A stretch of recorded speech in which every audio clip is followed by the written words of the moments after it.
अखंड मंडलाकारं व्याप्तं येन चराचरं तत्पदं दर्शितं येन तस्मै श्रीगुरुवे नमः। नाम संकीर्तनं यस्य सर्वपापप्रणाशनं प्रणमामि दुःखशमनं नमामि हरिं। सर्वप्रथम श्री व्रतचंद्र प्रभु, श्री रसिक प्रिया जी, महाप्रभु श्री वल्लभाचार्य जी, गोसाई जी ने नमन करी અને અહીંયા બિરાજમાન પૂજ્ય મહારાજશ્રીને નમન કરી આજે તૃતીય દિવસ વલ્લભ ગુણગાન મહોત્સવ આપણે શરૂઆત કરીએ।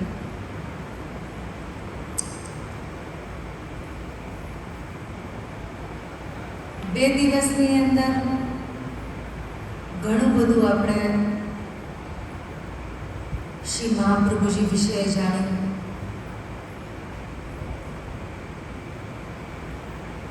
એક શિષ્યનું જીવન કેવું હોવું જોઈએ અને ગુરુની મહિમા શું છે એ બધું આપણે જાણવાનો પ્રયત્ન કર્યો।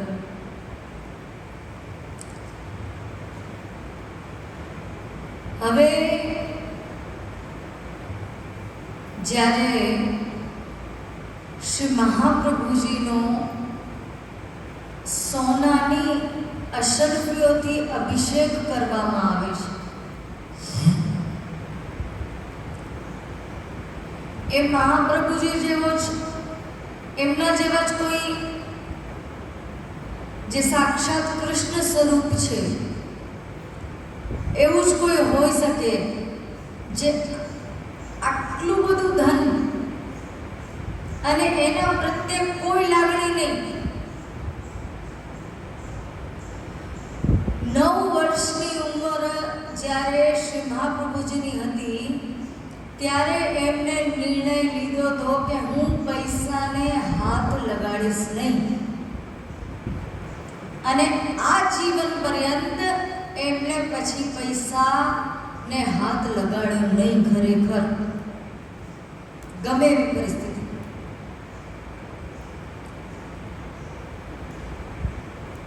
રાજાનો બહુ આગ્રહ હતો કે આ અશરફીઓ આપના માટે છે, આપનો અભિષેક થયો છે, આપ જ એના અધિકારી છો, બીજું કોઈ આનો અધિકારી નથી, ગ્રહણ કરો પ્રભુ। પણ મહાપ્રભુજીએ ના પાડી કે મારા કોઈ કામની જ નથી।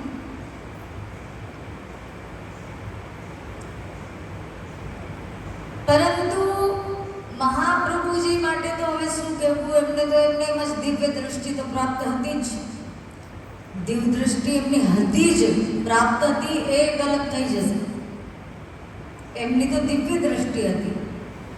એટલે એ સોનાની મોહરનો જે ઢગલો હતો એમાંથી 7 અશરફીઓ માત્ર કાઢી છે.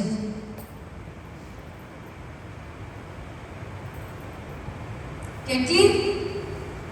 7 અશરફી. એ 7 શું કામ કાઢી? બોલો.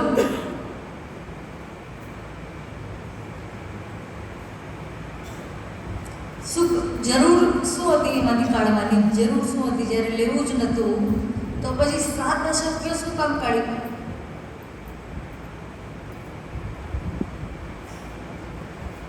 ખબર છે કોઈને? ખબર છે?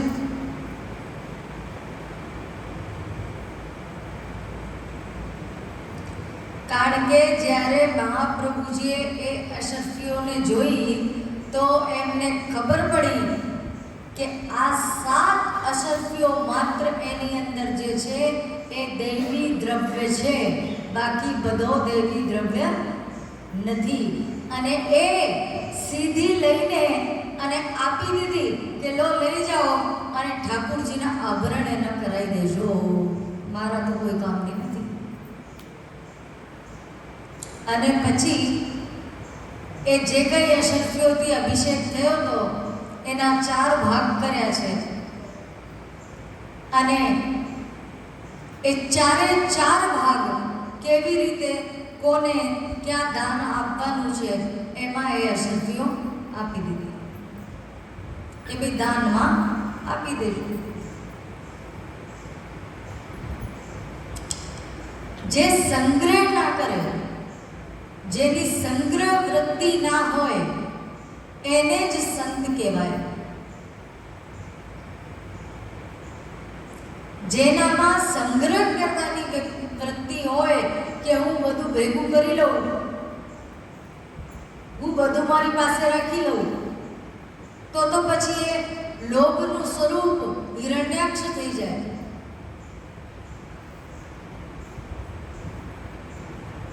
હિરણ્યાક્ષનો અર્થ શું? કે જેની આંખોમાં માત્ર ધન સિવાય કાંઈ, જેની આંખોથી માત્ર ધન સિવાય કાંઈ એ જોતો નથી એને કહેવાય હિરણ્યાક્ષ. એની આંખો કેવી છે કે એને ધન જ દેખાય છે ખાલી. એટલે બ્રાહ્મણ માટે, સંત માટે આ વસ્તુ કોઈ દિવસ શોભે નહીં.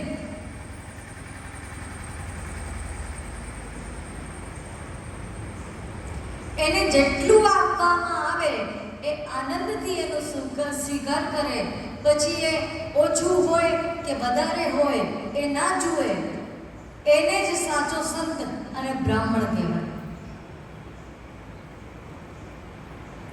જ્યારે એ બધી કથાઓ આવે છે કે બ્રાહ્મણ ભિક્ષા માંગવા ગયા તો એ ભિક્ષાની અંદર કઈ માંગણી નથી કરતા કે મને આટલી ભિક્ષા આપો. નહીં, જેટલી ભિક્ષા મળે એટલી બરાબર છે.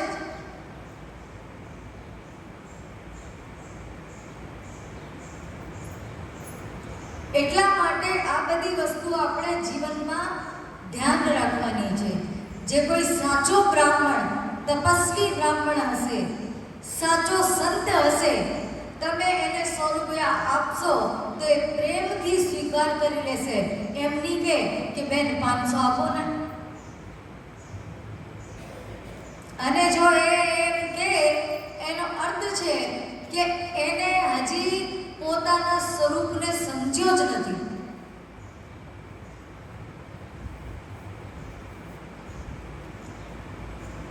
હવે વ્રજવાસીઓ આવે છે, રહેતા હોય ગુજરાતમાં અને પોતાને કે વ્રજવાસી, એમને તમે ગમે એટલું આપો કોઈ દિવસ સંતોષ થાય જ નહીં. એટલે એવી જગ્યાએ જ્યારે દાન કરવામાં આવે તો એનું ફળ આપણને પ્રાપ્ત થતું નથી. કારણ કે શાસ્ત્રોમાં લખેલું છે કે દાન પણ બહુ સમજી વિચારીને કરવું. કોને અપાય, કોને ના અપાય. એનો ફલ જે છે એ આપણે ભોગવવો પડે છે. કેમ? કારણ કે પૈસો તમારો હતો.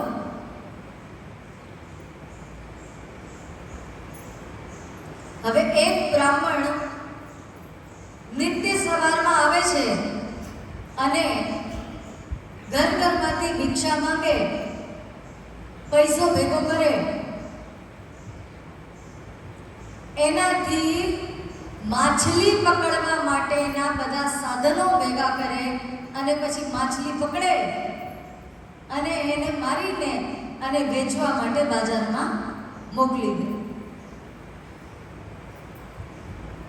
હવે એને તો જે પાપ લાગ્યો એ લાગ્યો, પરંતુ જે દાન કરવા વાળો હતો એના ઘરમાં બહુ અશાંતિ, બહુ ક્લેશ, બહુ દુઃખ આવી ગયું.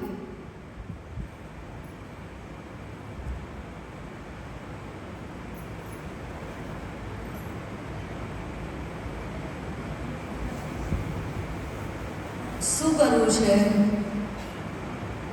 બેસી જાઓ શાંતિથી હમણાં.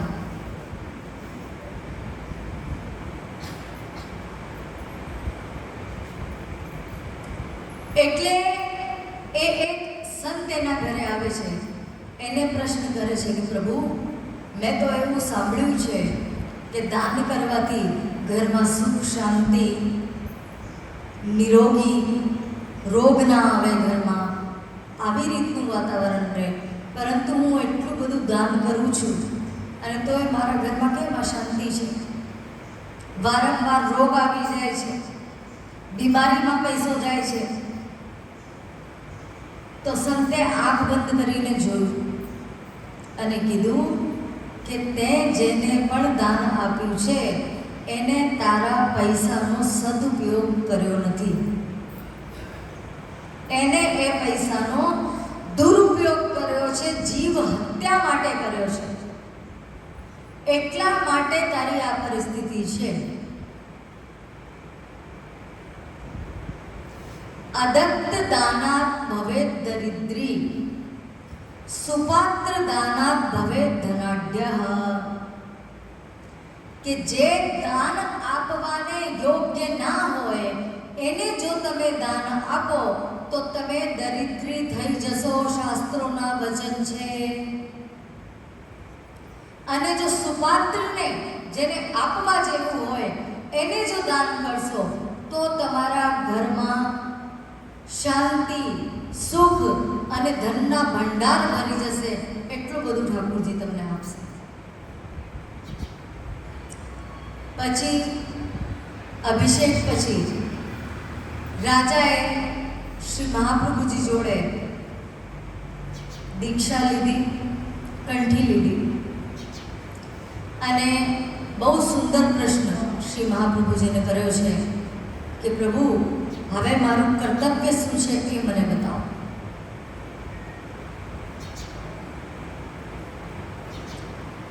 કાલે જ આ વાત થઈ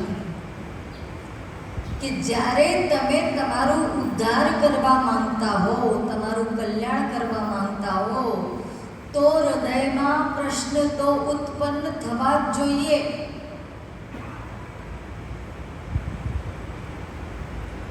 રાજાએ જ્યારે કંઠી લીધી, બ્રહ્મ સંબંધ લીધો, કે પછી બ્રહ્મ સંબંધ તો નહીં પણ કંઠી લીધી, પરંતુ એને તરત મનમાં એક પ્રશ્ન ઉત્પન્ન થયો કે હવે શું?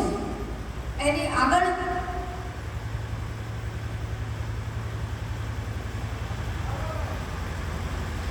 આપણે તો નાની મોટી વાતમાં એમ કહીને ઊભા રહી જઈએ છીએ કે ભાઈ અમારી તો કક્ષા નથી, શું કરીએ? હવે તમારી કક્ષા વધારશે કોણ? ઉપરથી કોઈ આવશે? ઠાકોરજી પોતે આવીને વધારશે તમારી કક્ષા? તો તમારી કક્ષા વધારવી એ તો તમારા હાથમાં છે. તમે વધારો તમારી કક્ષા. શું કક્ષા નથી?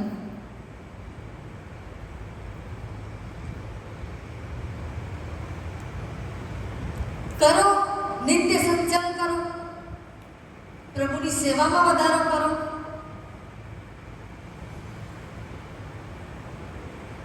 ઠાકોરજીને ઘરમાં પધરાયા છે તો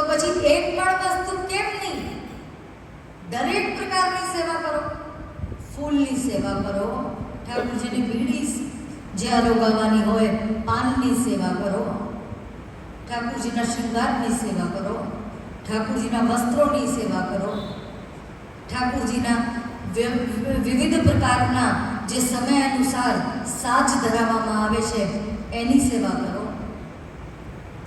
તો તમારી કક્ષા વધશે ને. કેવી રીતે કક્ષા વધશે?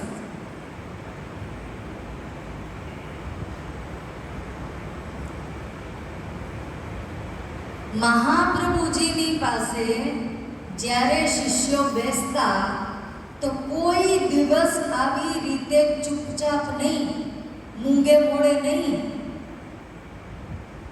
પરંતુ નિરંતર ભગવત ચર્ચા ચાલતી. વૈષ્ણવો પ્રશ્ન કરે અને મહાપ્રભુજી એનો જવાબ આપે. હવે તમે જ્યાં સુધી પ્રશ્ન જ નહીં કરો તો મને ખબર કેવી રીતે પડે કે તમને શું ખબર નથી પડતી, તમારે શું જાણવાની ઈચ્છા છે?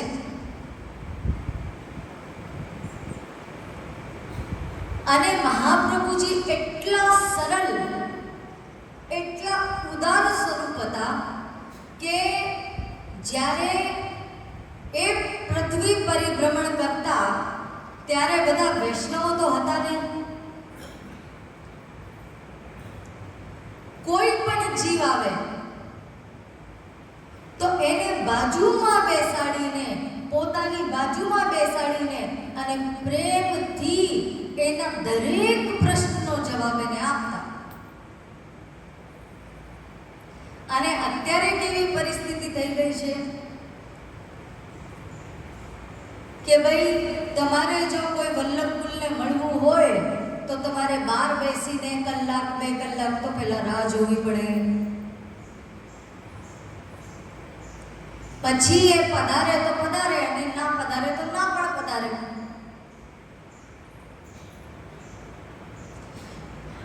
પછી એમની બાજુમાં બેસીને તમે પ્રશ્ન કરી શકો એ તો શક્ય જ નથી. કેમ કે વચ્ચે તો 3-4 માણસો હોય, એમના સુધી તો પહોંચાય જ નહીં તમારે. એટલે એક વસ્તુ સમજવાની એમ છે કે જ્યારે મહાપ્રભુજી પોતે એટલા ઉદાર હતા, પોતે વૈષ્ણવોનું સમાધાન આવી રીતે કરતા, તો અમે કોણ છીએ કે વૈષ્ણવોને દૂર રાખીએ, કે વૈષ્ણવોને કંઈ પૂછવા ના દઈએ, કે એમને જવાબ ના આપીએ? એમ કહો. આજે શ્રી મહાપ્રભુજી કરતા આપણે મોટા થઈ ગયા નહીં.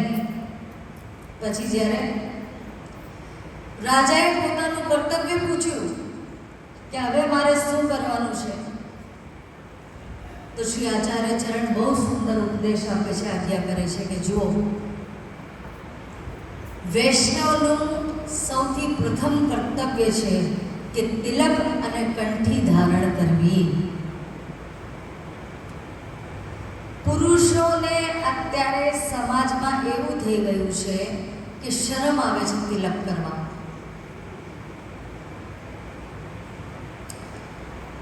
અને આજે ચોટી રાખવાની પરંપરા છે.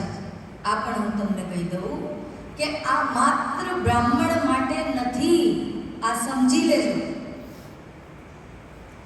આ દરેક વર્ણ માટે છે. તમે વૈષ્ણવ થયા, શ્રી મહાપ્રભુજીની શરણમાં આવ્યા, શ્રી કૃષ્ણની શરણમાં આવ્યા, તો તમારે ચોટી રાખવી જોઈએ. પછી તમે ગમે જ્ઞાતિના હો, પરંતુ નહીં, એમાં પણ આપણને શરમ આવે છે. તિલક કરવામાં શરમ આવે છે. બોલો,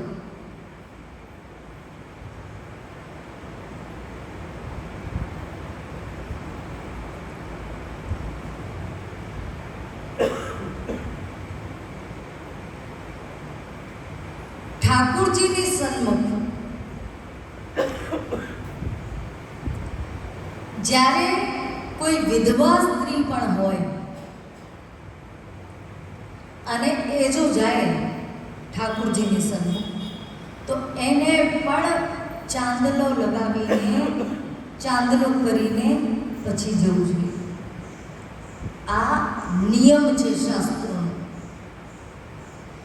એને તમે તમારા સાંસારિક નિયમોની સાથે નહીં જોડો. તમારા ઘરમાં શું વ્યવહાર ચાલે છે, કેવી રીતે ચાલે છે, એને એની સાથે કોઈ સંબંધ નથી. શ્રી ઠાકુરજીએ આજ્ઞા કરી, શ્રી મહાપ્રભુજીએ આજ્ઞા કરી, એ આજ્ઞાનું પાલન આપણે કરવાનું છે. કે ભલે વિધવા સ્ત્રી હોય પરંતુ ઠાકુરજીની સન્મુખ ચાંદલો વગર જાય નહીં. પરંતુ નહીં, આપણને તો તકલીફ થઈ જાય છે કે અમારા સમાજમાં તો આવું થતું જ નથી. અમારા સમાજમાં તો આ વસ્તુની કોઈ આજ્ઞા જ નથી. અરે તમારો સમાજ એક અલગ વસ્તુ છે ભાઈ, અને ઠાકુરજીની આજ્ઞા પૂરી એક અલગ વસ્તુ છે, શ્રી મહાપ્રભુજીની આજ્ઞા અલગ વસ્તુ છે. તમારે કોને ઉપર રાખવી છે એ તમે વિચારી લો. હા, બહુ જ તમને વાંધો હોય તો જ્યાં સુધી ઠાકુરજીની સેવામાં રહો ત્યાં સુધી એ ચાંદલો રાખો, પછી ભલે એને હટાવી દો. પરંતુ એટલી તો વાત શાસ્ત્રોની, શ્રી મહાપ્રભુજીની વાત માનો. તિલક એ ઠાકુરજીના ચરણારવિંદની છાપ છે, જે આપણે આપણા શ્રીમસ્તક ઉપર ધારણ કરીએ છીએ. એનો અર્થ છે કે અમે આપની શરણાગતિ સ્વીકાર કરી છે. હવે એમાં શરમ કરવાની શું જરૂર છે, મને એમ કહો. અમે લોકો તો આજ તિલક ચંદનની સાથે, આજ ધોતી બંડીમાં દુબઈ સુધી જઈ આવ્યા, ફોરેન જઈ આવ્યા, બધે જઈ આવ્યા. તો કઈ અમે બાબાએ કઈ પેન્ટ શર્ટ કર્યો નહીં, કઈ તિલક ચંદન ના કર્યો નહીં. એ જ તિલક ચંદન કરીને અને એ જ ધોતી બંડી પહેરીને બધે ગયા. શું થયું? બહુ અપમાન થઈ ગયો એમાં.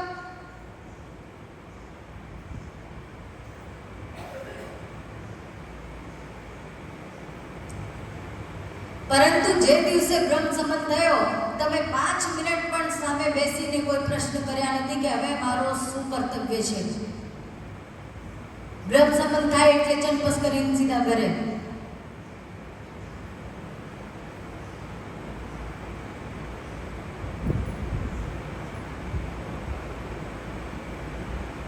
જ્યાં સુધી તમે નહીં બોલો ત્યાં સુધી એનો જવાબ તમને પ્રાપ્ત થવાનો નથી. મીરાબાઈની વાત મેં કરી હતી, એવો દ્રઢ આશ્રય હોવો જોઈએ.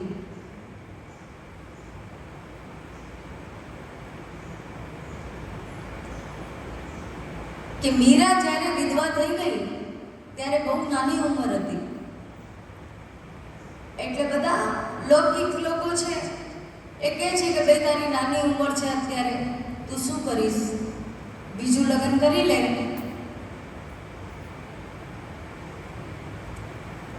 તો મીરાએ બહુ સુંદર જવાબ આપ્યો કે બરાબર છે, હું બીજું લગ્ન કરી લઉં. તો મને એક ખાતરી આપો કે મારું બીજું લગ્ન થશે તો એ મારો જે પતિ હશે એ નહીં મરે, એની ગેરંટી મને કોણ આપે છે?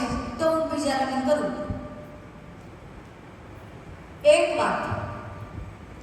અને બીજી વાત કે તમે કોણ મને વિધવા કહેનાર? મારો ધણી તો એ હતો જ નહીં.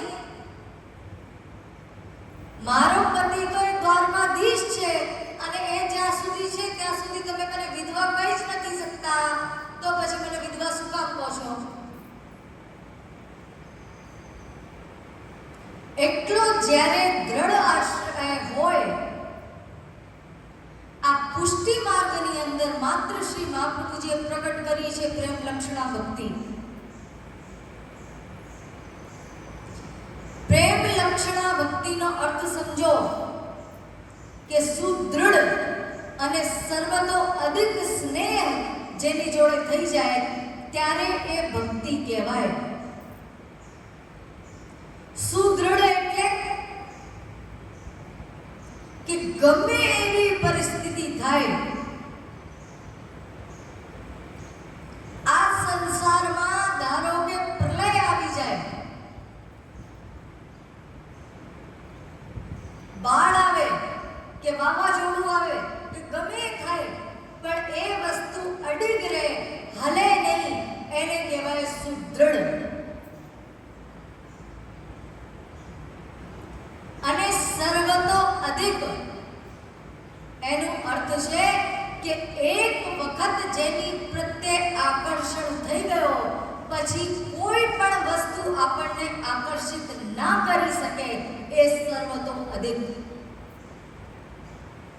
કે એક વખત કૃષ્ણની જોડે જે પ્રેમ મનમાં થઈ ગયો પછી કૃષ્ણ સિવાય કોઈના પ્રત્યે આ હૃદયમાં આસક્તિ રહે નહીં. કોઈ પણ આપણને કૃષ્ણ સિવાય ખેંચી શકે નહીં, એને કહેવાય સર્વતો અધિક. કે જેની પ્રત્યે એક વખત આકર્ષણ થઈ ગયું બસ એ જ, પછી બીજું કોઈ નહીં. રાતના ઊંઘવા જઈએ કે સવારમાં જાગીએ ત્યારે એક જ નામ, કાંઈ વિચાર કર્યા વગર, કોઈ પ્રયત્ન કર્યા વગર મોઢામાંથી નીકળે કૃષ્ણ શ્રી વલ્લભ, ત્યારે એ ભક્તિને સત્ય માનવી.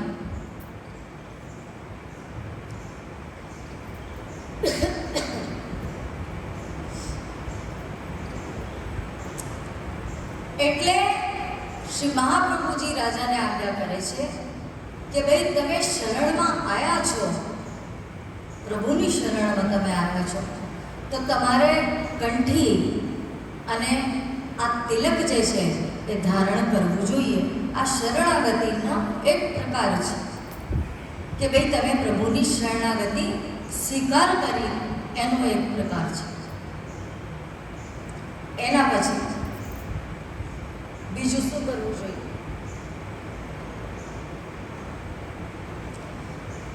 તો કે હવે તમે આગળથી 4 જયંતી અને એકાદશીનું વ્રત કરજો. એકાદશ્યામ ન ભુંજીતો, શાસ્ત્રના વચન છે. શું કીધું? કે એકાદશ્યામ ન ભુંજીતો, એકાદશીના દિવસે અન્ન લેવો નહીં, અન્ન ગ્રહણ કરવો નહીં. આ મહાપ્રભુજી રાજાને ઉપદેશ કરી રહ્યા છે કે એકાદશી જેટલી એક વર્ષની અંદર 24 એકાદશી આવે એનું વ્રત હવે તમારે આજથી પ્રારંભ કરવાનું છે. અને 4 જયંતી કઈ? તો કે જન્માષ્ટમી, રામનવમી, નરસિંહ ચોદસ અને વામન જયંતી. આ 4 જયંતીનો વ્રત કરવાનું છે. એટલે આપણા પુષ્ટિ માર્ગની અંદર આ 4 જયંતી અને એકાદશી સિવાય કોઈ પણ પ્રકારના વ્રત કરવામાં આવતા નથી. એની છૂટ જ નથી. તમે બ્રહ્મ સંબંધ લઈ લીધો પછી એ કાર્ય તમે કરી જ નથી શકતા, અને કરશો તો એનું ફળ નહીં મળે, એનો ઊંધો ફળ પ્રાપ્ત થશે, તમને દોષ લાગશે. ભાઈ હું સોમવાર રહું છું ને હું મંગળવાર રહું છું ને હું બુધવાર રહું છું ને ગુરુવારનો વ્રત કરું છું, શનિવાર રહું છું, આ બધું નહીં ચાલે બ્રહ્મ સંબંધ લીધા પછી.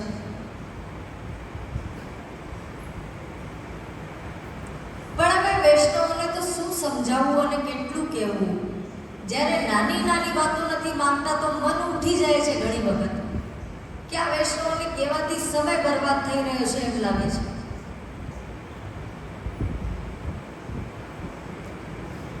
એક બિલકુલ નાની સરખી વાત છે કે ભાઈ બ્રહ્મ સંબંધ લીધો હોય તો ગલામાં 2 ઘંટી હોવી જોઈએ. નામ સ્મરણ કર્યો હોય જ્યારે ત્યારે એક કંઠી, અને જ્યારે બ્રહ્મ સંબંધ થઈ જાય તો બે કંઠી ગળામાં હોવી જોઈએ. એ બે કંઠી, એની અંદર પછી ચાંદીની કંઠી નહીં ચાલે, સોનાની કંઠી નહીં ચાલે. એ સૂતના દોરાથી એ બ્રહ્મ સાથે જે સંબંધ જોડવામાં આવ્યો છે એને આપણે બહુ સાચવવાનો છે. એનો વારે ઘડીએ ખ્યાલ રાખવાનો છે.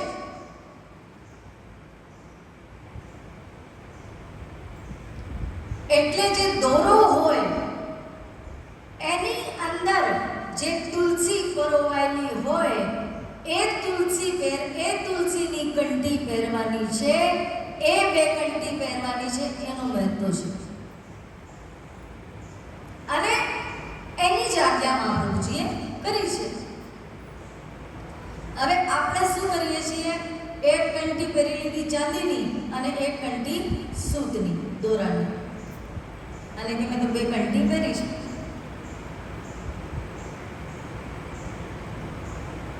હવે જ્યારે એ વસ્તુ માન્ય જ નથી, તમે શું કરી છે? તમે કેમ સમજતા નથી વાતને?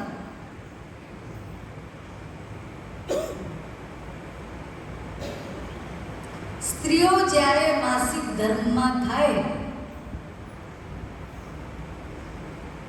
કારણ કે એ સૂતરાવું હોય એટલે એ વસ્તુ છે એ છોવાઈ જાય. તો ચોથા દિવસે એ કંઠી બદલવી જોઈએ, અથવા તો તમે અશુદ્ધ જ રહેશો ત્યાં સુધી તમે કોઈ ગુરુની, ઠાકુરજીની સેવા કરવાનો તમને અધિકાર નથી. આ નિયમ આપણે ખ્યાલમાં રાખીએ છીએ, આપણી વહુઓને, દીકરીઓને શીખવાડીએ છીએ કે ભાઈ નાઈને તરત ચોથા દિવસે સૌથી પહેલા કંઠી બદલવાની તમારે. અને કંઠી કેવી રીતે બદલવાની? તો કે નવી કંઠી પહેલા ધારણ કરવાની અને જૂની પછી કાઢવાની. કેમ? કારણ કે ગળામાં જો કંઠી ના હોય તો ત્યાં સુધી શ્વાસ પણ લેવાય નહીં. બ્રહ્મ સંબંધ પછી હલન ચલન ના કરાય, બોલાય નહીં. એટલે તમે કેટલી વાર સુધી શ્વાસ રોકી શકો છો? વિચારો. જેટલી વાર સુધી તમે શ્વાસ રોકી શકતા હો ત્યાં સુધી કંઠી વગર રહી શકો છો. નહીતર તો કંઠી ગળામાં હોવી જોઈએ. આ બધા નિયમો તમારા ઉદ્ધાર માટે શ્રી મહાપ્રભુજીએ કીધા, બાકી એમને કોઈ જરૂર નથી. એમને ખબર હતી કે કલિયુગમાં શું પરિસ્થિતિ થવાની છે. એ બધું વિચારીને મહાપ્રભુજીએ બધા નિયમ બનાવ્યા. પણ આપણે બધું સાંભળીને એ જ મૂર્ખની જેમ વર્તન કરીએ છીએ. સાંભળવાથી જીવનમાં, આપણા ક્રિયાકલાપમાં કોઈ ફેર આવતો નથી. તમે ગમે એટલું બોલો, અમારે જે કરવું હશે અમે એ જ કરીશું, તમે આ નક્કી કરીને રાખ્યું છે. અમે કોયલીમાં બેઠા, તમે ભલે જૂનાગઢથી આવો અમને કહેવા માટે, પણ અમારે તો જે છે એ જ કરવાનું છે. તમારે 2 કલાક, 2.5 કલાક બોલવું હોય તમે બોલી લો, અમે સાંભળી લઈશું.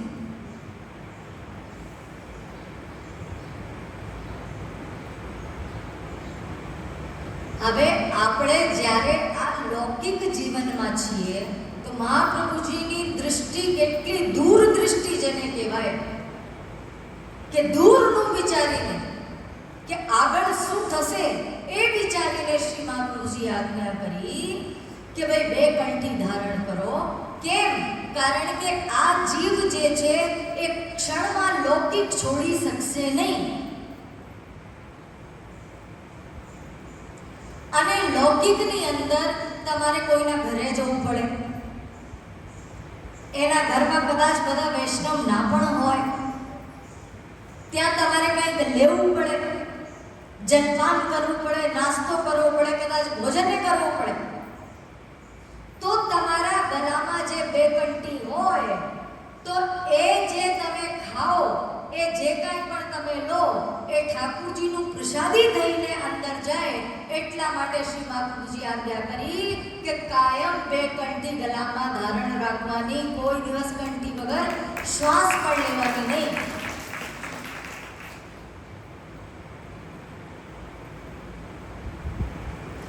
હવે આટલી વાત માનવામાં આપણું શું જાય છે? પણ હું મારી નજર ત્યાં જ હોય, બધાના ગળામાં જ જોતી હોઉં કેટલી કંઠી છે કે નહીં, બાળકોના ગળામાં કંઠી છે કે નહીં. બાળકોની જ્યારે વાત આવે તો એક વસ્તુ આને કે ખૂંચે છે કંઠી, આને નથી ફાવતી, આના સ્કૂલમાં ના પાડે છે. એટલે આ તો વલ્લભકુલ જે છે એ પોતાનું લૌકિક સ્વરૂપ અહીંયા તમારી સામે પ્રગટ કરી રહ્યું છે. અલૌકિક તો કંઈ બતાવી રહ્યું નથી. જેવા તમારા બાળકો છે એવા જ અમારા બાળકો છે. એ લોકોને તો કોઈ દિવસ કંઠી નથી ખૂંચતી.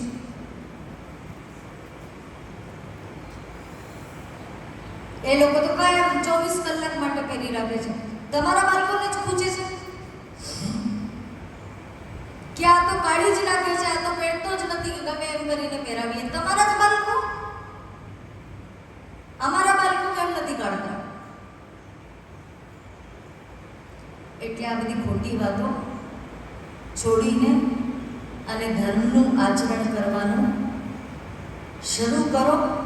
જો તમે નહીં કરો તો તમારા બાળકો તો સહેજ પણ નહીં કરે, અને પછી જે પછતાવો થશે એનું કોઈ નિવારણ નથી.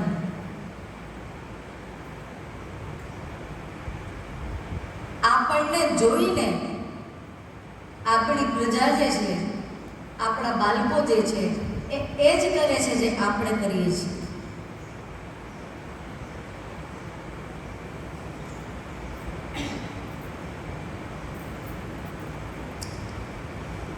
એકાદશીની અંદર અન્ન લેવાની ના પાડી મહાપ્રભુજી. તો કે કેમ? કારણ કે એવું કહેવામાં આવે છે કે એકાદશી એક એવો દિવસ છે કે જે દિવસે બધા જે પાપ છે એ અન્નમાં જઈને બેસી જાય છે. જેટલા પણ પાપ કર્મો હોય, અશુદ્ધ વસ્તુઓ હોય, એ બધી વસ્તુઓ એકાદશીના દિવસે અન્નમાં જઈને છુપાઈ જાય છે, બેસી જાય છે. એટલે એ દિવસે જો અન્ન ગ્રહણ કરવામાં આવે તો એ બધા પાપ અને એ અશુદ્ધ કર્મ આપણા શરીરની અંદર પ્રવેશ કરી જાય. એટલા માટે એકાદશીના દિવસે ફલાહાર કરવાની આજ્ઞા થઈ છે, અન્ન લેવાની આજ્ઞા નથી. અને મહાપ્રભુજીના સમયમાં જ્યારે એકાદશીની આજ્ઞા થઈ હતી તો એ વખતે તો આજ્ઞા હતી કે એકાદશીમાં જલ પણ ના લેવાય, નિર્જલા એકાદશી કરવાની હોય. હવે એકાદશીઓના જુદા જુદા નામ આવી ગયા. ભાઈ, પવિત્રા એકાદશી, પુત્રદા એકાદશી, નિર્જલા એકાદશી. નહીં, પહેલા દરેક એકાદશી નિર્જલા હતી.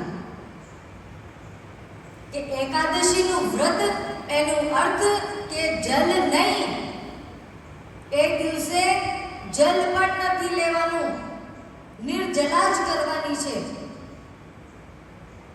હવે તો આપણી જોડે કેટલા બધા માધ્યમો છે.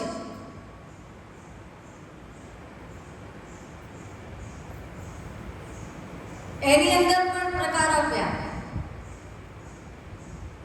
કે જો તમે એકાદશી સાવ ભૂખ્યા રહીને કે નિર્જલા ના કરી શકો તો જલ લઈને કરો. જલની છૂટ આપી. પછી આપણે તો મહાન નીચ, એટલે કે નહીં, જલ લઈને તો નહીં ચાલે ભાઈ. તો ચલો વાંધો નહીં, દૂધ લઈ લો. એકાદશીના દિવસે ચા નહીં, કારણ કે ચા તામસી વસ્તુમાં આવે, એટલે એકાદશીના દિવસે દૂધ લઈ લો. આપણે ફરીથી ના પાડી દીધી કે નહીં, દૂધથી એ નહીં ચાલે, આખો દિવસ તો કેવી રીતે કાઢવાનો ખાલી દૂધ ઉપર. પછી પાછી છૂટ આપી કે ચલો કાંઈ વાંધો નહીં, દૂધથી ના ચાલે તો દૂધની સાથે ફલ ફ્રૂટ લઈ લેજો. ભાઈ કેળું છે, સફરજન છે, ચીકુ છે, કેરી છે, એવું બધું લઈ લે. સૂકા મેવાય લઈ લેજો જોડે, એવું બધું લઈને ચલાવી લેજો. તો કે નહીં, તો એ સંતોષ નહીં થાય. કેવી રીતે દિવસ કાઢવાનો? 24 કલાક હોય. તો પછી એમ આજ્ઞા કરી કે ભાઈ ચલો બધું જવા દો, તમે ફલાહાર નહીં ફરાળ કરો. જેને અન્ન ના કહેવાય એવી જે વસ્તુઓ છે, જેમ કે આપણે બટેકા થઈ ગયા, પછી મોરૈયો તમે એને શું કહો છો, સાંબો, એ લેવાય. પછી સાબુદાણા લેવાય, સિંગદાણા લેવાય. પછી એની અંદર આપણે જે વેફર કાતરી એ બધું કરીએ એ લઈ શકાય. પછી જે કંઈ વસ્તુ એને ફલાર ના કહેવાય, એને સહેગાર કહેવાય. શું કહેવાય? સહેગાર. આ બધી સહેગારી વસ્તુઓ છે. એટલે એ તમે એક સમય લઈ લો, સંધ્યાકાલે અથવા તો સવારના સમયમાં એવી રીતના એકાદશી કરો. પછી પાછો પ્રશ્ન ઉત્પન્ન થયો કે આવી રીતના બી નહીં ચાલે.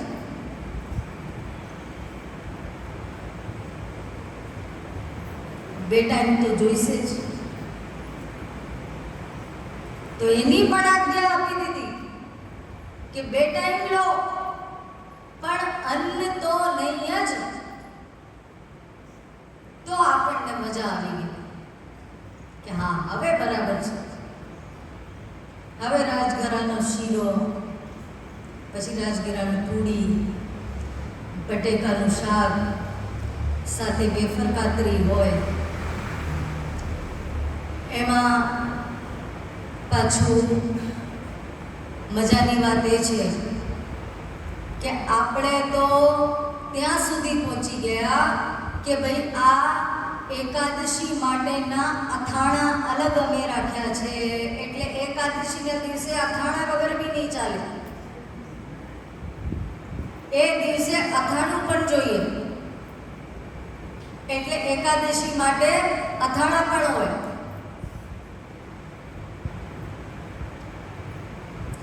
જેટલું આપણે રોજ ના ખાતા હોઈએ એટલું એકાદશીના દિવસે ખાઈએ.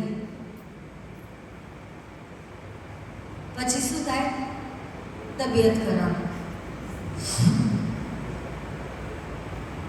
અને પછી આપણે કહીએ કે ભાઈ એકાદશી તો મને સદતી જ નથી, બાકી તો હું કરું, મારી બહુ ઈચ્છા છે. અરે કેવી રીતે સદે તને? તમે રોજ કરતા 3 ગણું ખાઈ જાઓ તો તમને કેવી રીતના સદે? સદે જ નહીં ને. પછી પેટ બગડે, તબિયત બગડે, બધું બગડે. પછી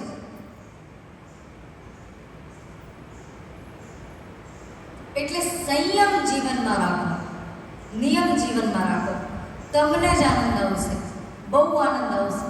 સંયમ વગરનું જીવન બિલકુલ નકામું છે. જો તમારા જીવનમાં કોઈ નિયમ સંયમ નથી તો એ બિલકુલ નકામું છે. કેટલા વાગે સવારમાં ઉઠવું કાંઈ નક્કી નહીં, કેટલા વાગે ભોજન લેવું કાંઈ નક્કી નહીં, કેટલા વાગે પાઠ કરવા કાંઈ નક્કી નહીં, કેટલા વાગે રાતના સૂવું કંઈ નક્કી નહીં. એવું જીવન બિલકુલ બેકાર. નિયમ હોવો જોઈએ દરેક વસ્તુનો કે ભાઈ હું 7 વાગે જાગીશ, હું 6 વાગે જાગી જઈશ, હું રાતના 11 વાગે સૂઈ જઈશ. નિયમ રાખો જીવન. 5 મિનિટ પ્રભુ નામ સંકીર્તન, પછી આપણે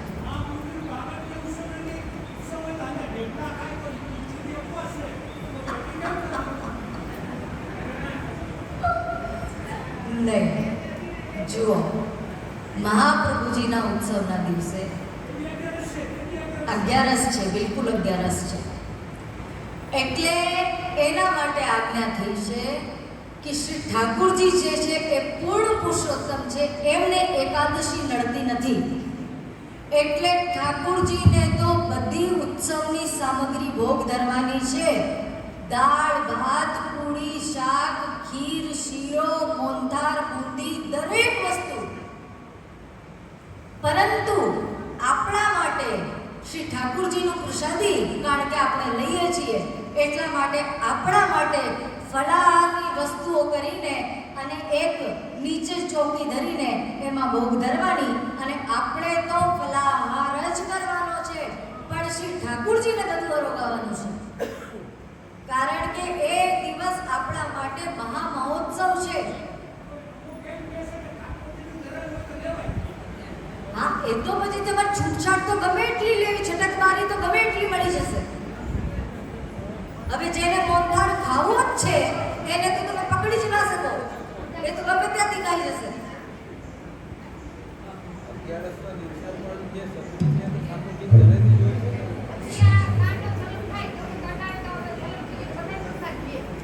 હવે મહાપ્રભુજીના ઉત્સવના દિવસે જે તમે મોહનથાળ ધર્યો એ તમે શાંતિ રાખો, કઈ બગડવાનું નથી, બીજા દિવસે લઈ લેજો.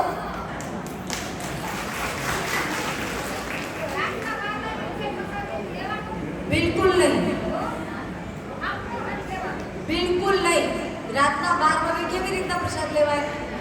આ કઈ ગ્રહણ થોડી છે કે ગ્રહણ છૂટે અને પ્રસાદ લઈ લેવાય.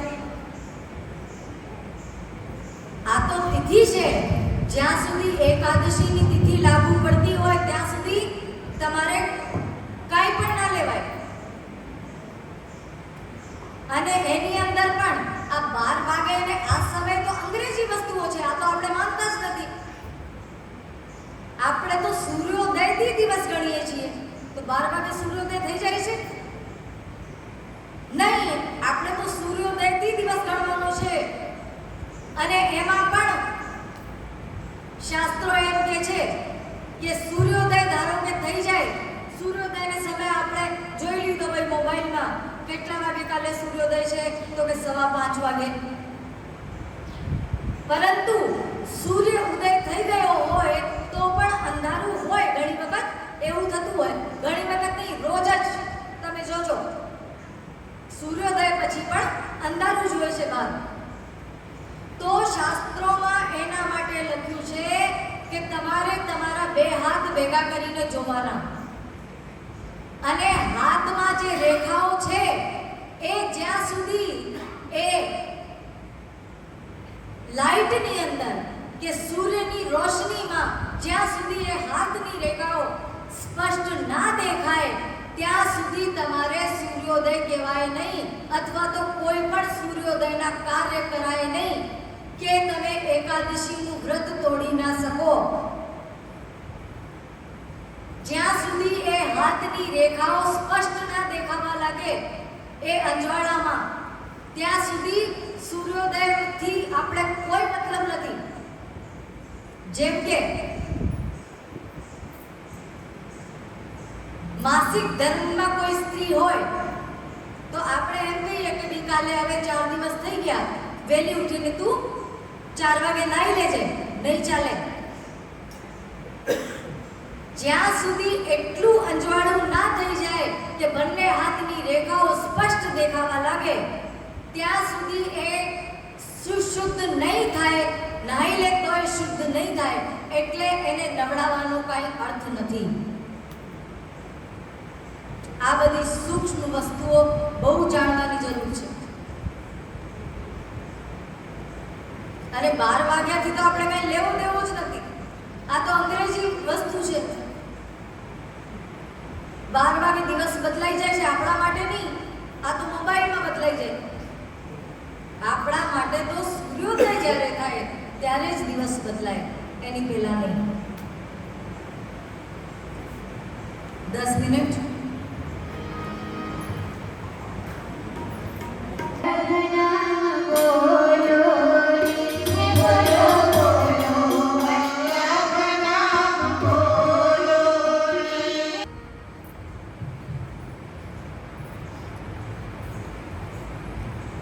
પછી શ્રી મહાપ્રભુજી આજ્ઞા કરી છે કે વૈષ્ણવોને ભગવત ધર્મનું આચરણ કરવું જોઈએ. એટલે અત્યારે જે આપણે વાત થઈ એ જ ભગવત ધર્મ.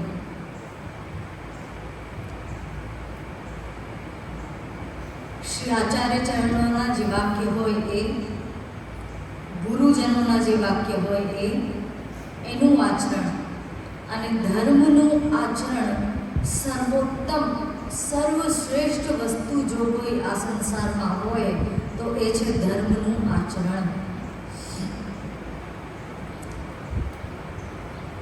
જો આપણે આપણા ધર્મનું આચરણ નહીં કરીએ તો કોઈ પણ કાર્ય સફળ નહીં થાય.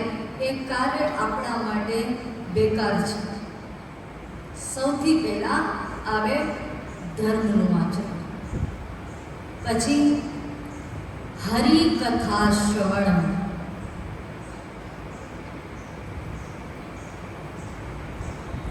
કેમ હરિકથા શ્રવણનું કીધું? એમ કેમ ના કીધું કે ઘરે બેસીને અને તમે વાંચો? ઘરે બેસીને પુસ્તકો લઈ આવો અને તમારી રીતે વાંચવા માંડો. કેમ? મહાપ્રભુજી આજ્ઞા કરી રહ્યા છે કે હરિકથા શ્રવણ કરો. કારણ કે એ કથાની અંદર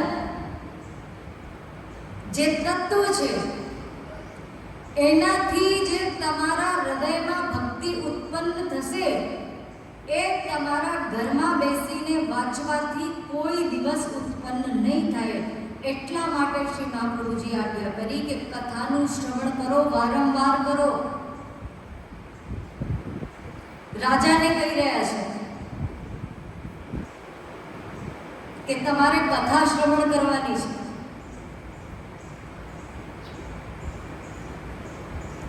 હવે આ તો અહીંયા તો પ્રશ્ન થાય, તમારા માટે તો એ પ્રશ્ન નથી, પણ અહીંયા તો પ્રશ્ન થાય કે ગોતવા નીકળવું પડે કે કોણ છે જે અમને જ્ઞાન આપી શકે, કોણ છે જે અમને કોઈ સમજાવી શકે.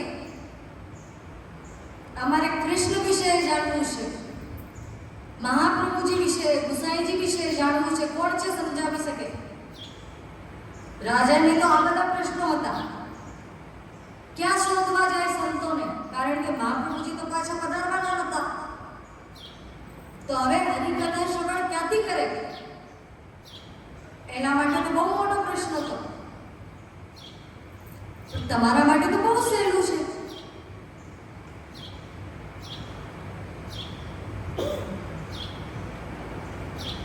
તમે તો વિનંતી કરો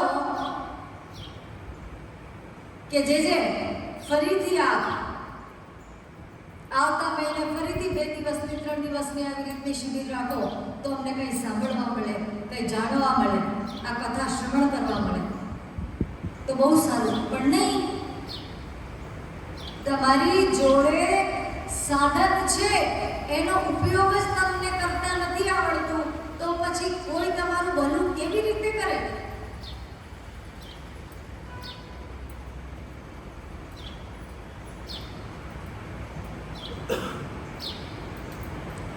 બે તકલીફ આપણને પડી શકે. જુઓ, એક વસ્તુ કે ભાઈ આપણે જે સાંભળીએ છીએ એ વસ્તુ સમજાતી જ નથી તો પછી અર્થ શું અહીંયા બેસવાનો?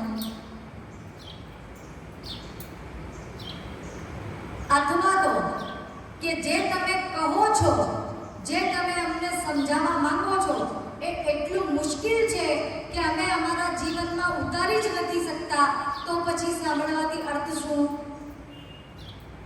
એટલે આ બંને વસ્તુમાંથી કોઈ વસ્તુ છે? બોલો, છે?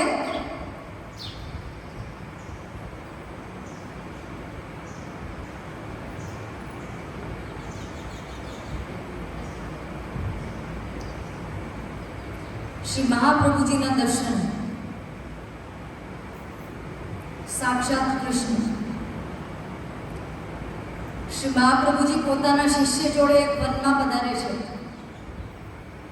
અને ત્યાં જુએ છે કે એક યોગી તપ કરી રહ્યો છે.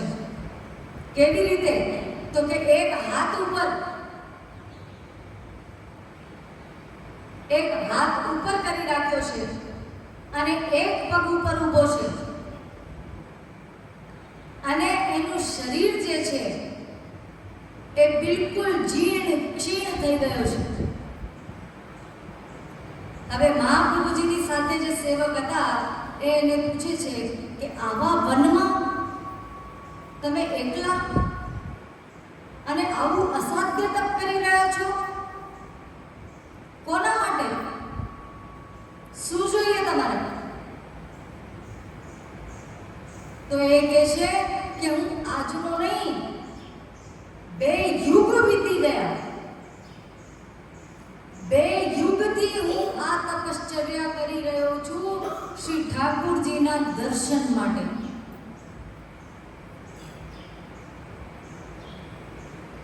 એ પણ લોકો જતા ને, આપણા જેવા જતા ને, એટલો તાપ તો નહીં પણ એનાથી 1% તાપ બી આપણા હૃદયમાં નથી.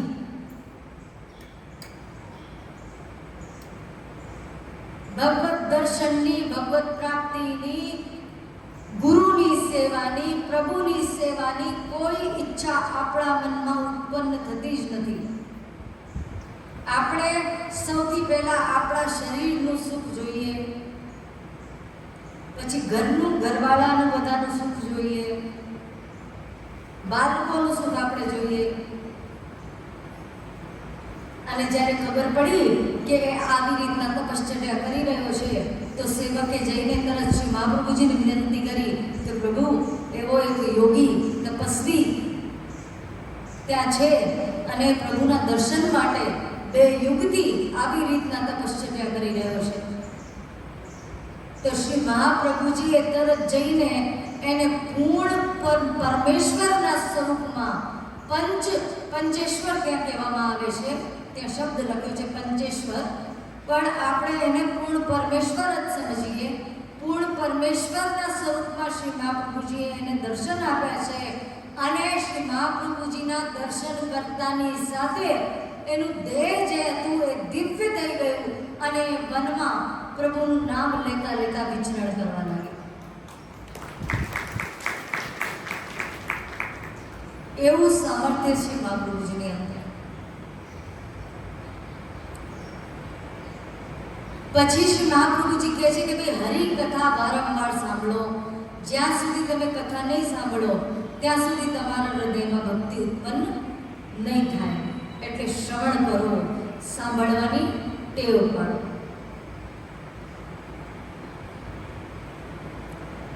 પછી કહે છે કે ભાઈ 2 વસ્તુ છે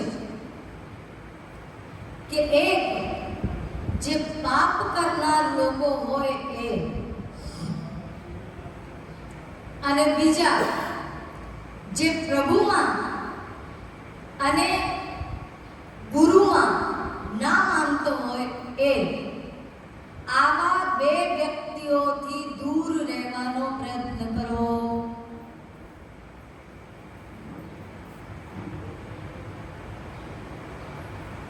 શું કીધું? કે જેની પાપ કરવાની વૃત્તિ હોય. પાપ કોને કહેવાય? એવા લોકોથી દૂર રહેવું. તો ભાઈ, પાપ કોને કહેવાય?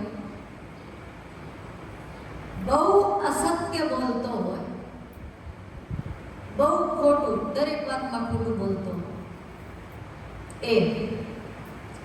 જેની કથની અને કરણીમાં ભેદ હોય એ. એનો અર્થ કે ભાઈ કે કઈ અને કરે કઈ. એવા માણસ જોડે રહેવું નહીં. કોની જોડે રહેવું? કે એક વખત જે વચન આપી દીધું પછી એ વચનને એ ગમે થઈ જાય, ગમે એવી પરિસ્થિતિ જીવનમાં આવે પણ એ વચનને પાળે એવા માણસની જોડે રહેવું. કેમ? કારણ કે જેવાનું સત્સંગ, જેવાનું સંગ તમે કરશો એવી જ બુદ્ધિ તમારી થઈ જવાની છે.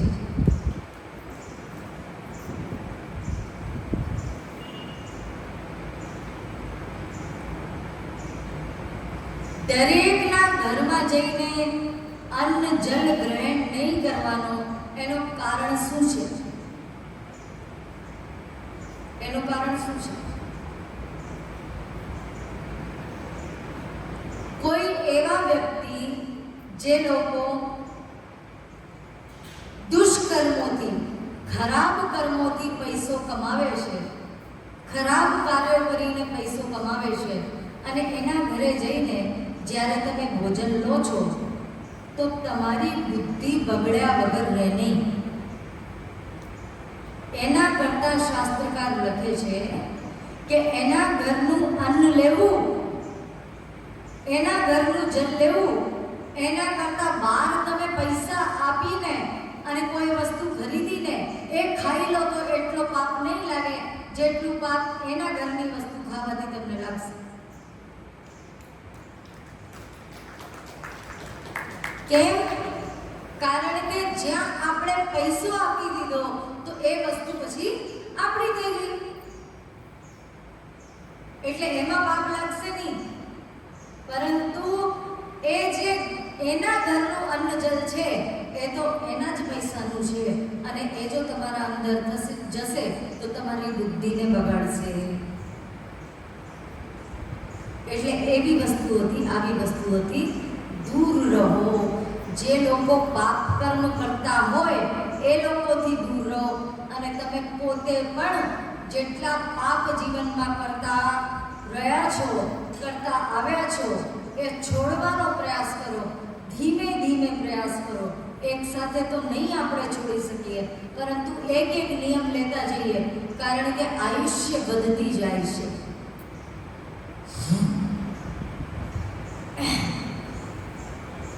એક વસ્તુને બહુ ઊંચી વસ્તુ છે એટલે ધ્યાનથી સાંભળજો. અંદર અંદર વાત નહીં કરો, ધ્યાનથી સાંભળો. બહુ ઊંચી વાત જે છે જો સમજાઈ જાય તો આટલા વાક્યમાં જ માણસના જીવનનું ઉદ્ધાર થઈ જાય. બીજું મારે કાંઈ કહેવાની જરૂર ના પડે. જો આટલી વાત તમે સમજી જાઓ તો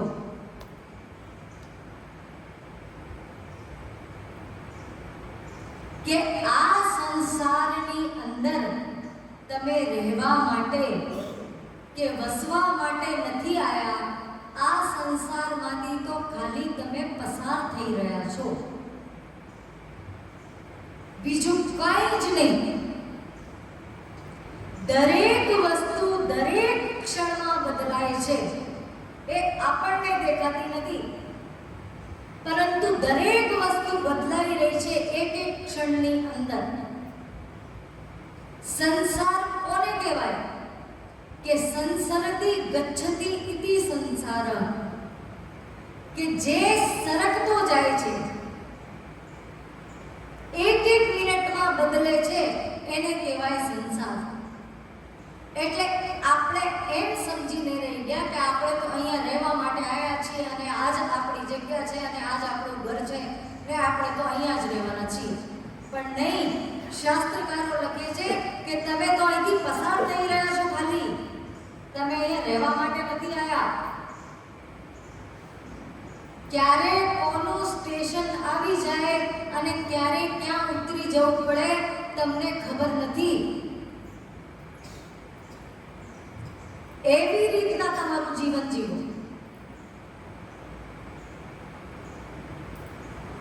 એટલે એટલા જન્મની અંદર આપણી જોડે જેટલો સમય છે એમ નહીં કે હજી તો કેટલું જીવવાનું છે, કરશું શાંતિથી.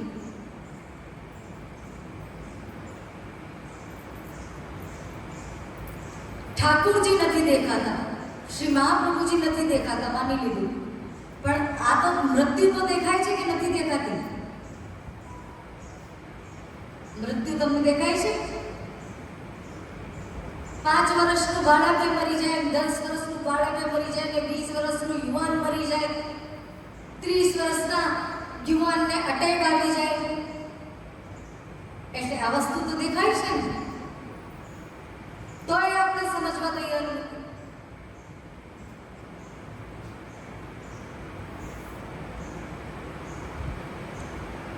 આપણું જેટલું સમય છે એ આત્મ કલ્યાણ માટે કાઢો, બીજાનું કલ્યાણ નહીં. એ તમારું ધર્મ નથી, એ તમારું કર્મ નથી.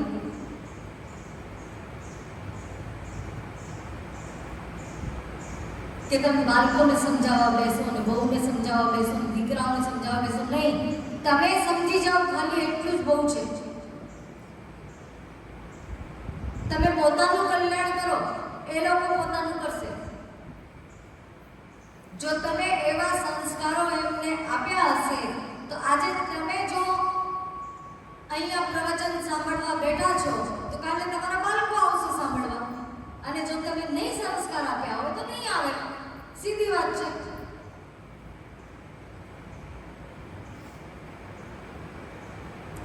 આજે કોઈ સંત, કોઈ મહાપુરુષ કે કોઈ વલ્લભકુલ પધારે તો આપણે દોડીને એના દર્શન કરવા, દોડીને એના જન્મસ્થ કરવા જઈએ કે નહીં? અને તમારો છોકરો આવીને એક દિવસ તમને એમ કે માં, હું આ ઘર છોડીને અને જઈ રહ્યો છું સંન્યાસ લેવા માટે, તો તમે શું કરશો?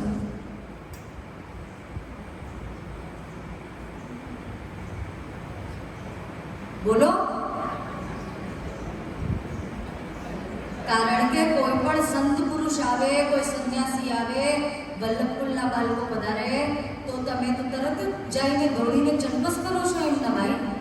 તો જ્યારે તમારો પોતાનો પુત્ર એમ કે મારે હવે આ જગતમાં કાંઈ રસ નથી મને, અને મારે તો સંન્યાસી થઈ જવું છે, સંત થઈ જવું છે, હું બધું છોડીને જાઉં છું, તમે શું કરશો?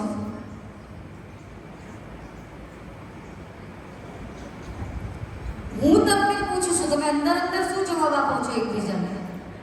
મને જવાબ આપો. જવા દેશો એને?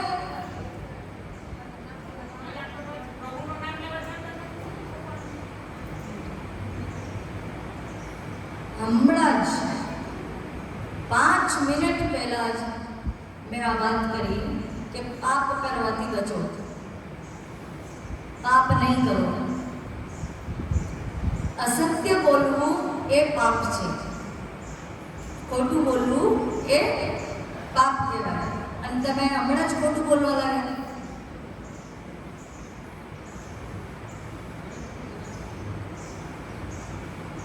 ભાઈ, સાચી વાત એ છે, કોઈ પણ પોતાના બાળકને જવા નહીં દે. 100%ની વાત તો આ છે કે તું જતો રહીશ તો કમાવશે કોણ? તું જતો રહીશ તો તારી પત્નીનું શું, તારા બાળકોનું શું, અમારું શું? એટલે હમણાં જ જે તમે વાત સાંભળી 5 મિનિટ પહેલા, એને તો ધ્યાન રાખો, એને તો મગજમાં રાખો. સત્ય બોલો, કોઈ નહીં જવા દે.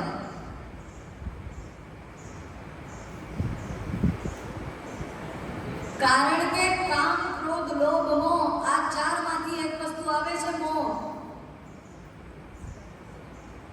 જે મરણ શૈયા સુધી આ માણસ પહોંચી જાય ત્યાં સુધી એ વસ્તુ છૂટતી નથી. તો પછી અત્યારે ક્યાંથી છૂટશે? સેજ પણ નહીં છૂટે.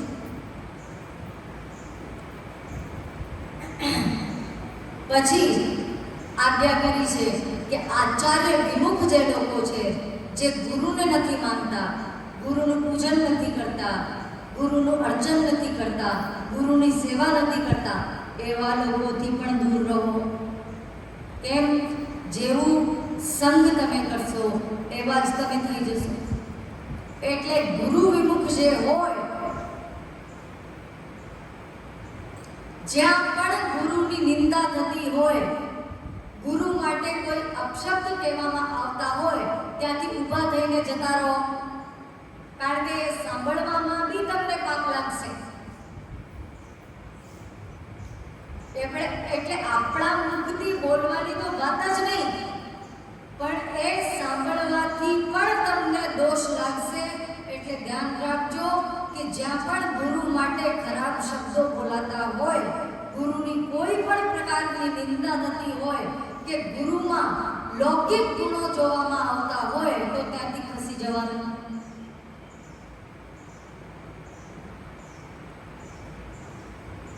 આ મહાપ્રભુજી ઉપદેશ કરી રહ્યા છે રાજાને.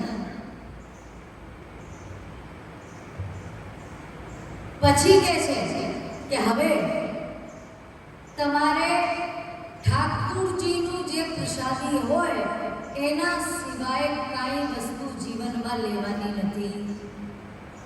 પ્રસાદી વસ્તુ જ તમે ગ્રહણ કરજો.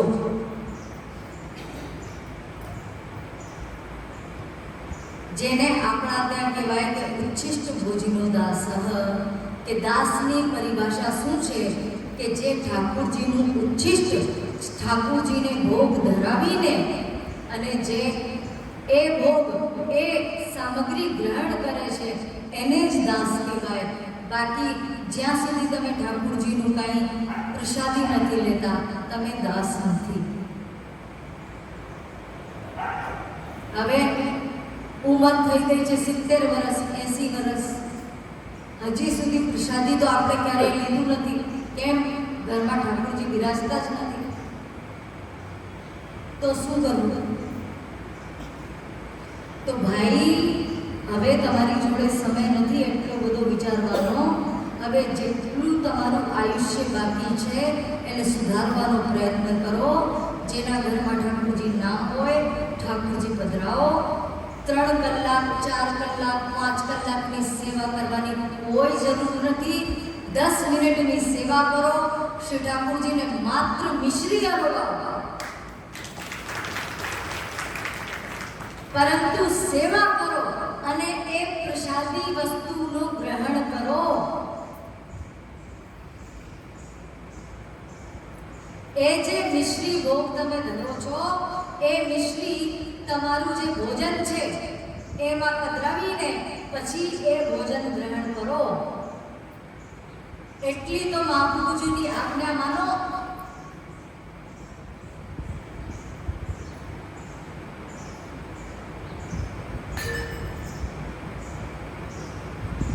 બાળકોની એક પરંપરા હતી, અત્યારે પણ છે, કે જેમ પ્રવાસમાં જાય ને અથવા તો ઠાકોરજી પધરાઈને જાય, અને જો ઠાકોરજી પધરાઈને જવાની કોઈ શક્યતા ના હોય કે ઠાકોરજીને શ્રમ થાય એવું લાગતું હોય તો એ કેવું ના પડે, પણ હવેલીમાંથી એમને પ્રસાદીની ટોકરી બાંધીને આપી દેવામાં આવે. મુખિયાજીને કેવું ના પડે કે ભાઈ હું જઉં છું તો મારા માટે ટોકરી કરી દેજો. નહીં, મુખિયાજીને બી ખબર જ હોય. અને એ બાળક જ્યારે હવેલીની બહાર પધારે તો એ પ્રસાદની ટોકરી લઈને પેલા બાળકને પધરાઈ આપે. એ શેના માટે? કે ભાઈ આપ બહાર પધારો છો, ત્યાં કદાચ જો પ્રસાદીની વ્યવસ્થા ના હોય તો આમાં આવી સામગ્રીઓ છે કે આપ 10 દિવસ જે ભક્તિનો પ્રચાર કરવા માટે જઈ રહ્યા છો તો 10 દિવસ સુધી આ સામગ્રી બગડશે નહીં, અને આપ પ્રસાદી રૂપે આપનું જે કંઈ ભોજન હશે એમાં પધરાવીને ગ્રહણ કરજો. એવી ઈચ્છાથી એ ટોકરી બાંધીને આપવામાં આવે છે.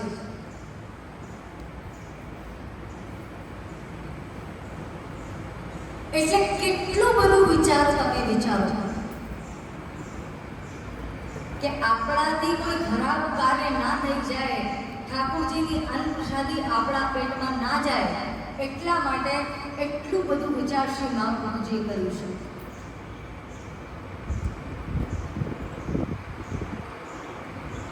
એના પછી શ્રી મહાપ્રભુજી કહે છે રાજાને કે ભાઈ જેટલું બની શકે એટલું અન્યાશ્રયનું વર્જન કરજો. હવે અન્યાશ્રયની જે પરિભાષા છે એ તો આપણા માટે બિલકુલ અલગ થઈ ગઈ. આપણે રામનું નામ લેવામાં આપણને બીક લાગે છે, અન્યાશ્રય થઈ જશે. નરસિંહ ભગવાનનું નામ લેવામાં આપણને બીક લાગે છે કે અન્યાશ્રય થઈ જશે. વામન ભગવાનનું નામ લેવામાં બીક લાગે છે, અન્યાશ્રય થઈ જશે. કેવી રીતના અન્યાશ્રય થઈ જશે?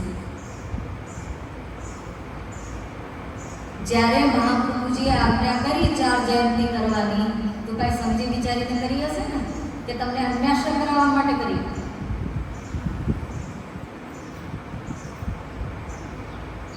આ 4 સ્વરૂપોમાં અન્યાશ્રય નથી થતો, એટલા માટે આ આજ્ઞા થઈ ને કે 4 જયંતી કરજો. પરંતુ નહીં, વૈષ્ણવો શું સમજે છે કે રામનું નામ લેવાય નહીં, રામાયણ સંભળાય નહીં, રામની કથા સાંભળવાની નહીં, અન્યાશ્રયનો દોષ લાગે.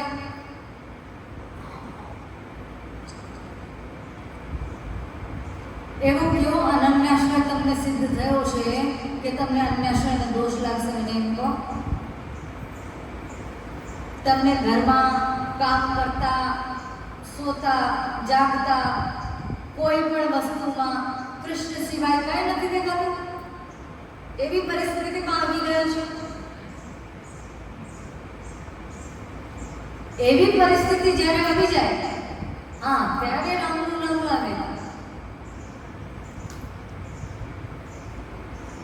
જ્યારે તમને કૃષ્ણ સિવાય આ જગતમાં કાંઈ દેખાય નહીં, કણ કણમાં કૃષ્ણ દેખાય, પછી રામનું નામ તમારા માટે અન્યાશ્રય છે. પણ અત્યારે તમે જે પરિસ્થિતિમાં છો એમાં રામ તમને મદદ કરશે કૃષ્ણ સુધી પહોંચવા માટે. એમાં નરસિંહ ભગવાન તમને મદદ કરશે, વામન ભગવાન તમને મદદ કરશે. એટલે એને અન્યાશ્રય નહીં ગણો. આવું વિચારીને અથવા તો કહીને તમે દોષમાં નહીં પડો.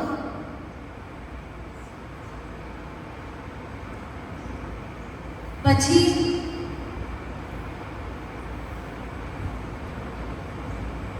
રાજાએ બહુ પ્રેમથી કંઠી ધારણ કરી છે અને શ્રી મહાપ્રભુજી ત્યાંથી પધાર્યા. રાજાએ ખૂબ આનંદથી એમને પધરાવ્યા છે. શ્રી મહાપ્રભુજી માટે આપણે એમ કહીએ છીએ કે કૃષ્ણનું સાક્ષાત સ્વરૂપ છે. એના ઘણી બધી જગ્યાએ એના પ્રમાણ આપણને પ્રાપ્ત થાય છે. સાક્ષાત કૃષ્ણનું સ્વરૂપ છે. એક વખત વિદવત ચર્ચા થઈ રહી હતી અને એ ચર્ચાની અંદર જ્યારે સામેનો જે પક્ષ હતો એનો શ્રી મહાપ્રભુજીએ ખંડન કર્યું અને બિલકુલ સાધારણ ભાષામાં વાત કરીએ તો ભાઈ સામેના પક્ષના જે લોકો હતા એ હારી ગયા મહાપ્રભુજીની સામે. તો એ લોકોએ 100 વિદ્વાનોને બોલાયા. કેટલા વિદ્વાનોને? 100 વિદ્વાનોને. અને 100 વિદ્વાનોને કીધું કે તમે એક સાથે આ મહાપ્રભુજીને પ્રશ્ન કરો અને એ કેવી રીતે ઉત્તર આપે છે અમે જોઈએ. અને ત્યાં શ્રી મહાપ્રભુજીએ આ લીલા બતાવી છે કે શ્રી મહાપ્રભુજીએ 100 મુખ ધારણ કરીને એ 100 ને 100 સવાલોનો જવાબ એક જ વખતમાં આપ્યો છે. આવી લીલા શ્રી મહાપ્રભુજીએ કરી છે. પછી પદ્મનાભ નામની એક નગરી હતી. ત્યાં શ્રી મહાપ્રભુજી પધાર્યા. રાજાની પાસે રાજાને ખબર પડી કે બહુ વિદ્વાન બ્રાહ્મણ અહીંયા પધાર્યા છે. તો રાજાએ કીધું કે એમને મહેલમાં પધરાવો. તો મહાપ્રભુજીને બહુ સ્વાગત કરતા અને ઢોલ લગાડાની સાથે મહેલમાં પધરાવી ગયા. કારણ કે મહાપ્રભુજીને બધા બાલ સરસ્વતી, વાકપતિ એવા નામોથી બોલાવતા. એમનું તેજ એટલું બધું હતું. તો હવે મહાપ્રભુજી ત્યાં પધાર્યા રાજાના ત્યાં. તો ત્યાં રાજાએ એક વિનંતી કરી મહાપ્રભુજીને કે પ્રભુ, આપ વિદ્વાન છો અને આપના મુખાબિંદુ પર એટલો તેજ છે કે મને ખબર પડી રહી છે કે આપ કોઈ સાધારણ વ્યક્તિ તો નથી. એટલે એક વિનંતી કરું છું કે મારી પત્નીને બ્રહ્મ રાક્ષસની પીડા છે. બ્રહ્મ રાક્ષસનો આવેશ એની ઉપર ગમે ત્યારે આવી જાય છે. એટલે આપ કૃપા કરીને કોઈ માર્ગ બતાવો, એનું રક્ષણ કરો. અને મહાપ્રભુજીએ કાંઈ કીધું નહીં ઉત્તરમાં. આનંદમાં બિરાજીને એને સાંભળતા હતા. એમનો સેવક જે એમની સાથે હતો એને કીધું કે જાઓ એક લોટી જલ પધરાવીને આવો અંદરથી. એટલે રાજાએ પોતાના સેવકોને મોકલ્યા અને કીધું કે જાઓ લોટીમાં જલ લઈને આવો. અને એ જે મહાપ્રભુજીના શિષ્ય હતા એમને શ્રી મહાપ્રભુજીના ચરણારવિંદનો અભિષેક કર્યો હોય જલ્દી. અને એ ચરણોદક જે હતો એ એની પત્નીને લેવડાયો અને તરત જ એની અંદર જે કંઈ બ્રહ્મ રાક્ષસની પીડા હતી એનાથી મુક્ત થઈ ગઈ. અને ત્યાં બધાની સામે આ દ્રશ્ય ઉત્પન્ન થયો છે કે બ્રહ્મ રાક્ષસ એના શરીરને છોડીને જતો રહ્યો. માત્ર શ્રી મહાપ્રભુજીના ચરણોદકથી. અને એ પણ એમની આજ્ઞા નથી કે ભાઈ મારા ચરણ ધોઈને આને જલ લેવડાવી દો એટલે આને સારું થઈ જશે. નહીં, મહાપ્રભુજી તો કઈ બોલ્યા જ નથી. એ તો શાંતિથી બિરાજતા હતા, સાંભળતા હતા, બધું જોતા હતા. એટલે એવું પ્રતાપ શ્રી મહાપ્રભુજીનું. એટલે વારંવાર કહેવામાં આવે છે કે વસ્તુતઃ કૃષ્ણ એ ઠાકુરજી જ છે સાક્ષાત. અને પછી જ્યારે ભૂતલ ઉપરથી લીલાનો વિરામ કરવાનો હતો અને શ્રી ઠાકુરજીની 3 વખત આજ્ઞા થઈ એમને બોલાવવા માટે કે આપ ઉપર પધારો, હવે આપના વગર મને નથી ગમતું. એ વખતે શ્રી મહાપ્રભુજી ભાગવતજી ઉપર સુબોધિનીજી લખતા હતા. તો પછી 3 સ્કંદ પૂર્ણ થયા અને શ્રી ઠાકુરજીની આજ્ઞા થઈ કે આપ ઉપર પધારો. તો શ્રી મહાપ્રભુજીએ 3 સ્કંદમાંથી તરત બીજા બધા સ્કંદો છોડીને અને દશમ સ્કંદ ઉપર સુબોધિનીજી લખવાનો ચાલુ કર્યો. પછી પાછી આજ્ઞા થઈ કે હવે તો પધારો, આપના વગર નથી ગમતું. અને જ્યારે ત્રીજી આજ્ઞા થઈ પછી મહાપ્રભુજીએ કીધું કે હવે હું આ આજ્ઞાને નહીં ટાળી શકીશ અને હવે મારે જવું પડશે. પછી શ્રી મહાપ્રભુજીએ સંન્યાસ ગ્રહણ કર્યો છે અને એના પછી મૌન વ્રત.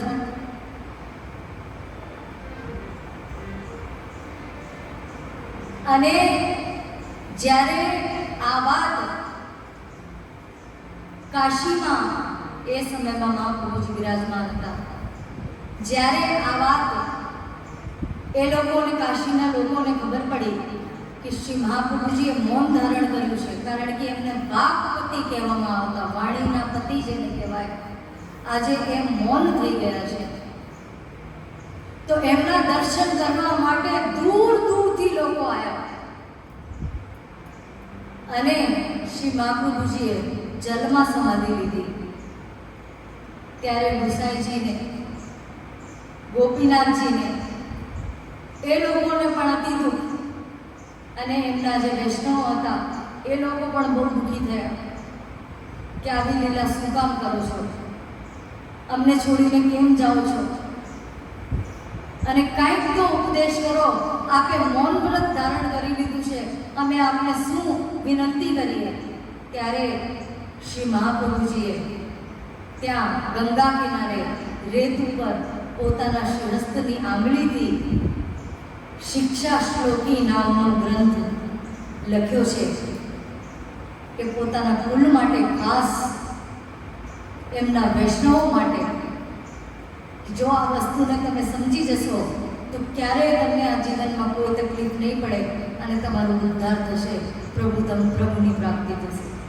એમ કરીને અને મહાપ્રભુજીએ ત્યાં શિક્ષા શ્લોકી લખી અને પછી ગંગાની ધારામાં શ્રી મહાપ્રભુજી આગળ વધાર્યા છે અને આ સ્પષ્ટ લખેલું છે કે ત્યાં એક તેજનો, એક પ્રકાશનો એવો સ્તંભ જેને કહેવાય એ જોવામાં આવ્યો અને એ પ્રકાશનો સ્તંભ એવો હતો જે આસમાન સુધી, આકાશ સુધી પહોંચતો હતો અને એ પ્રકાશમાં શ્રી મહાપ્રભુજી સદેહે ઉપર પધાર્યા છે અને આના દર્શન કાશીના લોકોએ કોઈ 5 મિનિટ 10 મિનિટ માટે નહીં, 3 કલાક સુધી આ દ્રશ્ય હતું અને 3 કલાક સુધી એ લોકોએ દર્શન કર્યા છે. આ દ્રશ્ય